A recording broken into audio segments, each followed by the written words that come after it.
안녕하세요. 기막힌 일을 겪고 이혼하고 돌아온 30대 여성입니다. 저도 남편도 호르몬이와 함께 살던 어쩌면 참 외로운 사람들이었어요. 어렸을 때라 그런지 부모님의 이혼이 너무 받아들이기 힘들었고 아빠가 없다는 게 저로서는 도무지 받아들이기가 버거운 일이었습니다.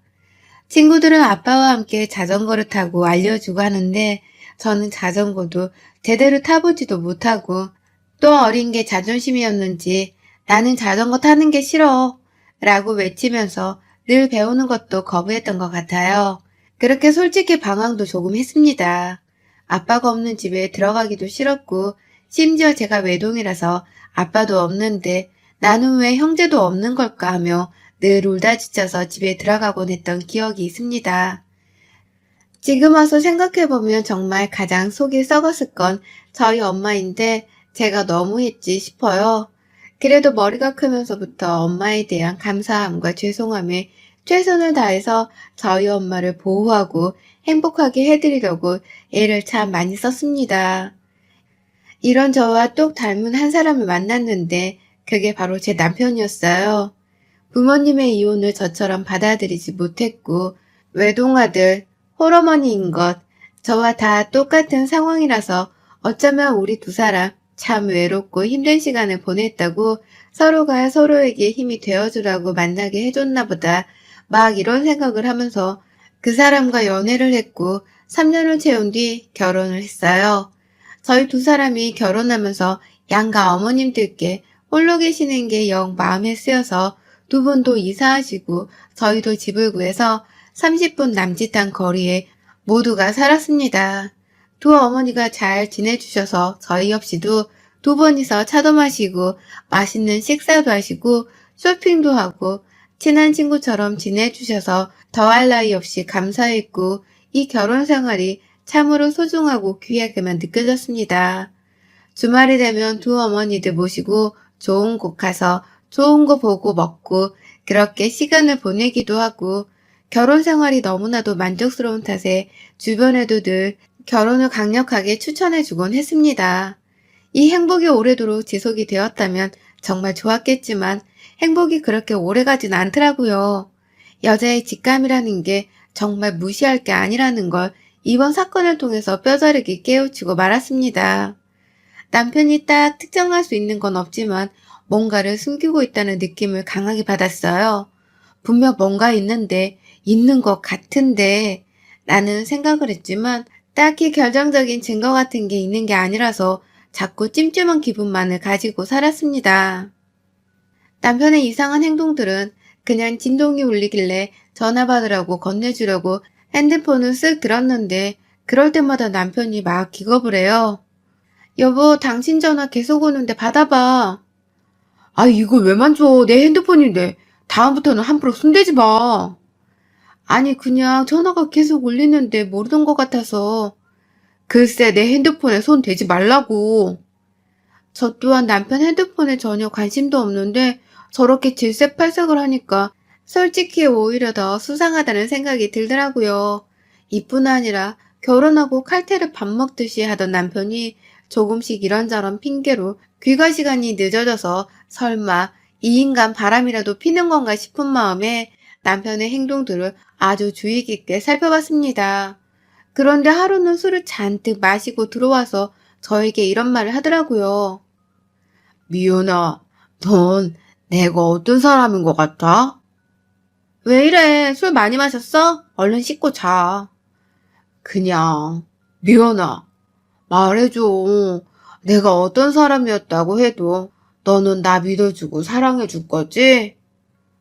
안 그래도 당신 요즘 이상하다 싶었는데, 뭐야? 무슨 일 있지? 말해봐. 아니야, 무슨 일은 무슨. 그냥 요즘 조금 답답하고 그러네. 무슨 일이 있는 것 같은데 말하기 곤란한 거야? 난 늘 당신 편이니까 무슨 일이든 나랑 같이 해. 나는 그럴 수 있으니까. 그래, 고마워. 역시 내 마누라지. 우리 내일 외식하자. 내가 예약해 둘 테니까 오랜만에 분위기 좀 내보자. 그래, 알겠어. 얼른 자자. 남편이 뭔가 저에게 말을 하려는 것 같았으나 말을 이어가지를 못했어요. 그래도 천천히 이 사람을 기다려줘야겠다 싶어서 다그치진 않았습니다. 이날을 계기로 뭔가 일이 있는 건 확실하다는 생각이 들었고, 조금 시간이 걸려도 천천히 입을 열 때까지 기다려주기로 했죠. 그 다음날 오랜만에 근사한 곳을 가서 스테이크도 썰고 와인도 마시고 기분 좋게 배불리 먹고 들어와서 2차로 맥주 한잔 하자는 남편의 말에 오징어도 굽고 그렇게 간단한 2차 준비를 하고 앉았고 충격적인 얘기를 들었어요. 미연아, 내가 너한테 하지 못한 말이 있어. 사실 내가 결혼하기 전에 만났던 사람이랑 동거를 했었어. 그치만 동거를 하면서 서로 너무 안 맞았고 그 시간들이 너무 후회스러워서 결국 끝이 났고 그렇게 시간이 흘러 당신을 만나서 결혼한 건데 사실 이 얘기를 해야 할지 말아야 할지 고민이 정말 많았지만 당신이 들으면 나한테 실망하고 날 싫어할까봐 그게 너무 무섭고 두려워서 말하지 못했어. 동거를 했었다고? 얼마나 만나고 얼마나 했었는데?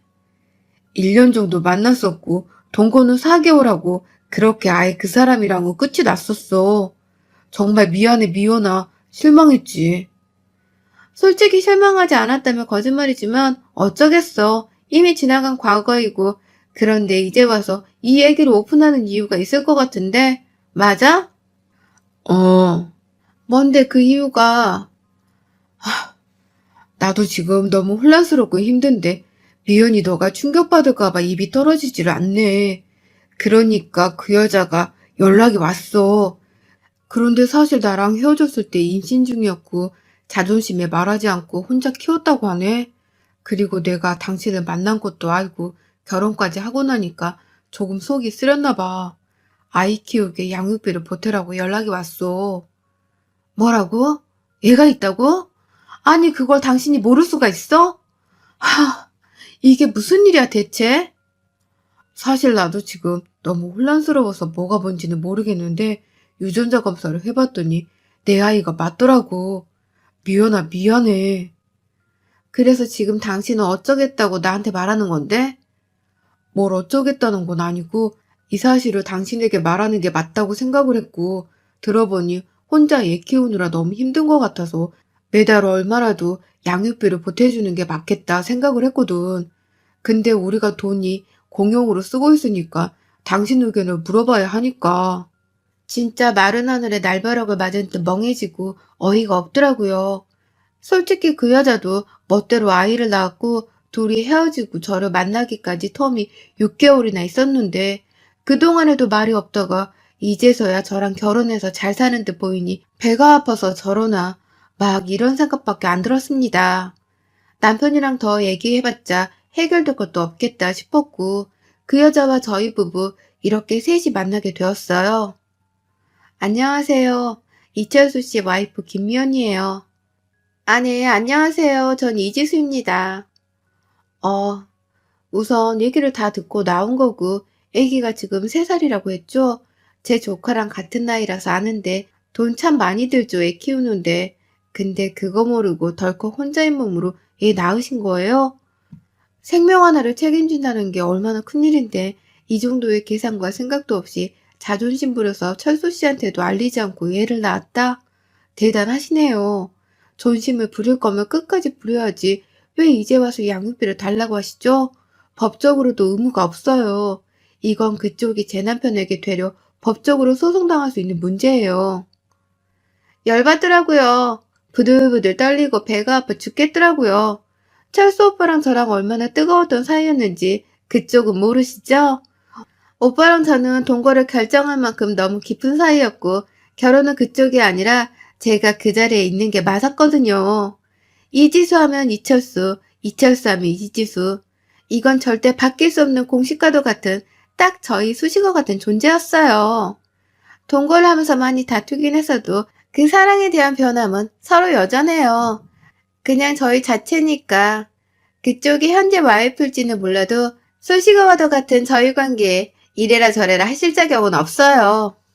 하, 사랑 타령으로 나오네. 근데 제가 생각보다 멘탈이 강해서 딱히 타격감이 없어요. 그냥 사랑 주절주절 하는 소리는 생략하고 결론만 말하죠. 그쪽이 제 남편 의견도 묻지 않고 낳은 애니까 알아서 하세요. 여지껏 가끔 사랑타령하고 싶으면 하시던지 말던지 겨우 그 정도 돈 거? 과거? 제가 뭐 울고불고 제 남편을 잡을 것 같나요? 한심하네요. 정말 불안정했고 믿음 신뢰가 부족해서 결국 헤어진 게 그쪽 현실 관계이고 이 정도의 사건에도 흔들림이 없는 신뢰도 두터운 부부의 연을 맺은 게 저희 관계예요. 알아들었을 거라고 생각하고 여기서 그만하죠. 이미 저 여자를 만나러 갈 때 남편에게 단 한마디도 하지 말라고 신신당부를 했고 선전포고 경고를 제대로 날려주기 위해서 굳이 먼 걸음 발걸음을 했던 터라 이 정도로 말을 했으면 알아들었겠지, 문제 없겠지 생각을 하면서 집으로 돌아갔어요. 미연아, 고맙고 미안해. 당신도 나랑 같은 의견 맞는 거지? 혹시 뭐 도와주고 싶다는 그 마음 여전한 거 아니지? 아, 그럼 당연하지. 연락처도 썩 차단하고 그럴게. 근데 당신 그 애 봤어? 응. 아이한테 아빠 역할 해주고 싶은 마음 없어? 솔직했으면 좋겠어. 어차피 이렇게 된 거 더 숨길 것도 없잖아? 나중에 가서 뒤통수 치지 말고 솔직해줘. 진짜 괜찮아. 그냥 저 애구나. 이런 생각만 들었고 내가 키운 것도 아니고 존재도 몰랐어서 그런지 괜찮더라고. 남편이랑은 이렇게 정리를 했고 굳이 이 사실을 두 어머니께 알리진 않았습니다. 뭐 좋은 일이라고 동네방네 떠드나 싶어서 저희 부부선에서 정리를 하려고 했죠. 너무 이상할 정도로 조용한 나날들이 시작되었지만 저는 그냥 이 평온함을 즐기면서 남편과 조금 틀어진 믿음과 신뢰를 다시 쌓고 다시금 단단해지려고 노력을 많이 했습니다. 그리고 저희도 이세를 준비하면서 더 이상 우리 부부에게 큰 문제는 없을 거라고 그렇게 믿고 또 믿었어요. 스트레스도 풀 겸 지인을 만나서 쇼핑을 하고 밥 먹고 그렇게 시간을 보내다 날도 추워지고 해서 저희 친정엄마 거 스카프 하나를 사다 문득 시모가 생각나서 시모꽃도 하나 더 사고 얼굴도 볼 겸 겸사겸사 시댁으로 갔습니다. 평소에도 비밀번호를 오픈하고 늘 누르고 들어갔기에 그날도 당연히 누르고 깜짝 서프라이즈로 시댁에 갔는데 꼭 오늘 시댁에 가고 싶던 여자의 직감은 정말 무시할 수 없었는지 엄청난 광경을 보게 되었습니다. 그 여자랑 시모 그리고 아이와 남편이 밥을 먹고 있더라고요. 그것도 너무 편안한 차림으로 말이죠. 멀리서 보면 한 가족이라고 해도 다 믿을 것 같은 분위기였고 저는 진짜 어이가 없어서 말을 내뱉지도 못하고 그 자리에 멍하니 서 있었어요. 미연아, 당신이 여길 왜 왔어? 아니, 연락도 없이. 얘, 너는 오려면 연락을 하고 와야지. 이렇게 불쑥 오니? 이게 지금 뭐 하는 짓이야?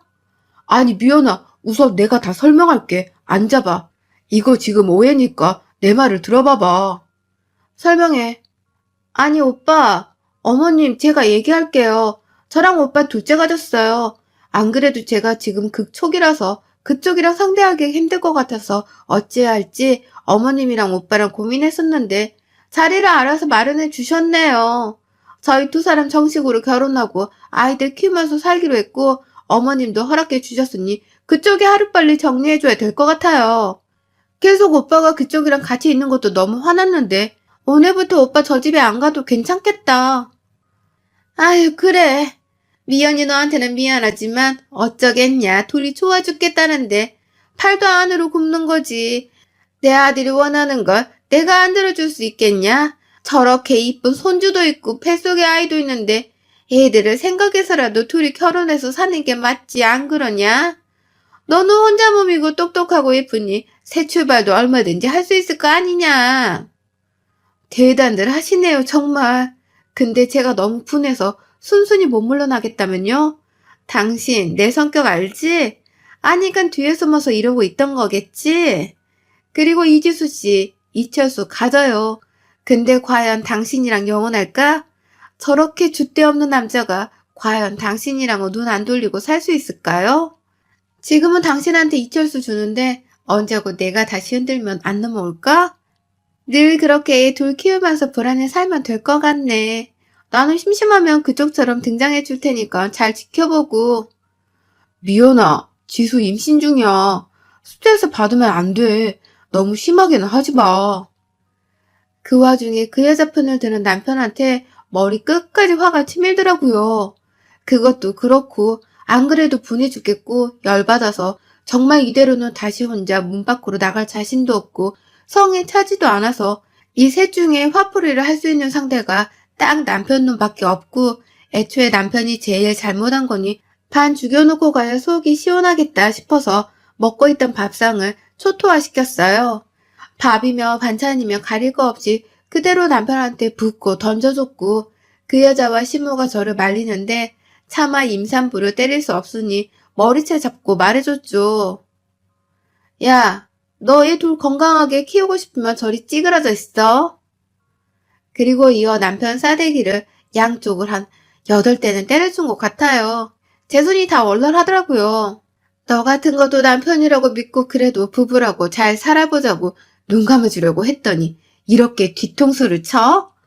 난 살 건데 너는 오늘 죽자 내 손에.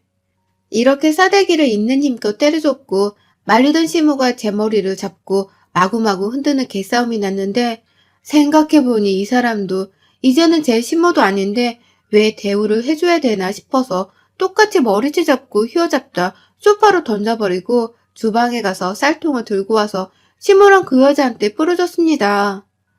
너네 같은 쓰레기들은 이런 귀한 쌀 한 톨도 먹을 자격이 없어. 쓰레기들끼리 잘 모여 살고 꼭 벽에 똥칠하도록 살아라. 알겠어? 이게 정말 미쳤나? 너 뭐 하는 짓이야? 이게 무슨 추태야? 저기요, 아직 시작도 안 했어요. 여기까지 하고 나왔냐고요? 아니요, 절대 성에 차지 않았기에 집안을 말 그대로 초토화시키고 나왔습니다. 저를 남편이 말리면 싸대기를 있는 대로 때려줬고 더 이상 저를 말리지 않더라고요. 침실로 들어가 보니 시모의 기존의 방이 아닌 완전 신혼부부 침실로 꾸며지고 애기 침대까지 있더라고요. 거기에 그전에 찍었던 아주 추억이 가득한 지들의 사진들과 아이랑 이번에 새로 찍은 듯 보이는 가족사진, 뱃속에 있다는 그 아이의 초음파 사진 등등 아주 안락하게도 꾸며놨더라고요. 눈이 뒤집히고 속에서 천불이 나고 너무 아팠고 이 모든 걸 제 손으로 다 부수고 싶었죠. 교양, 자존심? 그런 거 이미 바닥으로 내던진 지 오래였기에 복수라도 해주고 싶었던 것 같아요. 화장대부터 시작해서 싹 쓸어서 바닥으로 다 뒤집어 버렸고 제가 이렇게 과격한 행동을 하니 방 안에 있던 애가 남아서 울더라고요. 아무리 화가 났어도 저도 사람인 건지 저 어린애가 나와서 무섭다고 우는데 같이 눈물이 나더군요. 지 새끼가 나와서 무섭다고 우니까 그 여자는 제발 그만하라고 소리를 치고 시모도 저한테 미친년이 따로 없다고 경찰 부르라고 난리를 치는데 제가 바닥에 주저앉아 우니 그 사람이 저를 껴안으면서 말하더라고요. 미연아, 정말 미안해. 내가 정말 너한테 평생 속죄하면서 살게. 정말 미안해.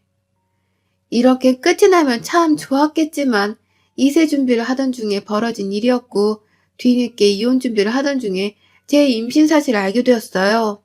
하늘이 무너지는 것 같았고 정말 딱 더 이상 숨쉬기 싫었던 그 비참한 심정으로 저 홀로 사실을 알리지 않은 채 키우려 했지만 그 사람에게 알리고 싶더라고요. 그래서 말했어요. 철수 씨, 나 임신이래. 뭐? 그게 정말이야? 당신 둘째랑 비슷하네. 아니, 우선 내가 갈게 집으로. 잡을 생각? 다시 만날 생각? 죽어도 없었죠. 저런 버러지 같은 사람이랑 아이를 낳고는 절대 못 살죠. 당연히 제가 홀로 이 아이를 책임지고 키우려고 했지만 그 여자도 남편도 시모도 모두 제가 겪는 고통을 느꼈으면 하는 마음으로 알린 겁니다. 그 짧은 사이에 그 여자랑 살면서 너무나도 힘들었던 남편은 제발 우리 다시 잘해보자며 저에게 빌었습니다. 정말 소름이 끼쳤습니다. 미연아, 정말 내가 미쳤던 것 같아. 그냥 나는 솔직히 지수보다는 애들 때문에 애들이 하나도 아니고 둘이니까 내가 책임지는 게 맞다고 생각을 했던 것 같아. 근데 도저히 지수 쟤랑은 못 살겠어. 이렇게 당신이 임신도 한 거 보니 하늘의 뜻인 것 같아. 내가 평생 당신 곁에서 아이랑 당신을 위해서만 살 테니까 우리 모든 걸 다 다시 시작해보자, 여보. 이제서야 안 맞니 그 여자랑?